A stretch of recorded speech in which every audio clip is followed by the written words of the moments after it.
It's Hispanic Heritage Month, and our area already has rich Latino history and cultures. And today we look back and turn the cameras on our place. In the early 70s, WRTV Channel 6 opened a door for a young Mexican-American man who would make history as the first Latino on-air personality here. When opportunity knocks, you have to be ready to answer, and that's quite literally what happened for Tom Alvarez. Opportunity Knocks was a public affairs show. It was 1972 when Tom learned about an opening on the WRTV program that aimed to connect viewers with jobs. His mentor, who served on an advisory committee for the station's parent company, told him about the rare chance. Well, what happened was he said, well, it just so happens that Channel 6 in Indianapolis, they're looking for an on-air talent, and they're looking for a Latino. Would you be interested in that? It's like, yeah. Big aspirations to land in broadcasting, but also... At the time, I had a big head of hair. Big hair at his big audition, and he landed the job. WRTV's first Latino on-air personality. You Gotta Know the Territory could be the theme song for a traveling salesperson. My part of the show, I would stand on the set where they listed this big board filled with job descriptions as they would change, as they came in.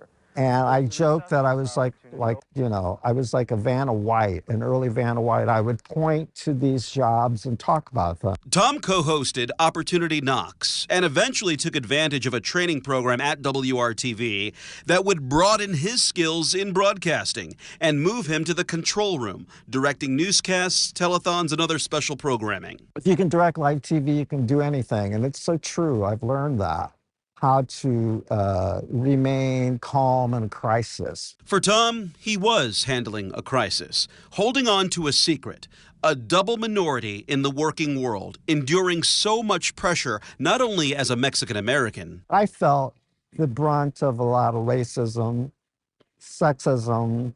At the time, I was in the closet. I'm a gay man, but back then I felt I had to submerge all of that because I knew that there would be a backlash. I did feel a lot of resentment because I was a minority and people knew. It's so interesting because the same backlash is still present for affirmative action. I would not have had a television career had it not been for affirmative action. That's just the fact. Tom channeled his pressures to create content and harvest talent.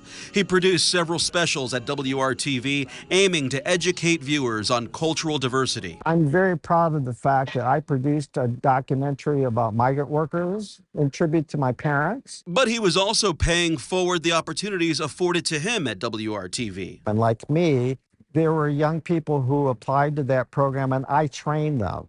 I trained them in the control room. I trained them out in the master control. Many of them went on to have really great careers in LA and Chicago and New York. They way surpassed what I did in TV, so I feel really good about that. Tom left WRTV in 1986 and moved on to other opportunities. It was just ironic considering the backstory of how I arrived here, that the show is called Opportunity Knocks. But when he returned for this talk, he recalls the ways this place helped him and the ways he helped this place. Because you need a break, and someone did it for me, and that's the kind of promise I made to myself. Today, among other things, he's a successful theater company owner, giving young Hoosier actors a chance. I tell people sometimes I must come off sounding like Forrest Gump, because I am an actor, I am a producer, I am a model,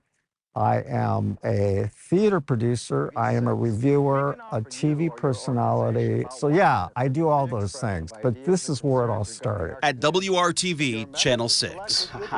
You heard Tom say he runs a company, a theater company called Magic Thread Cabaret, and it too focuses on diversity in the arts.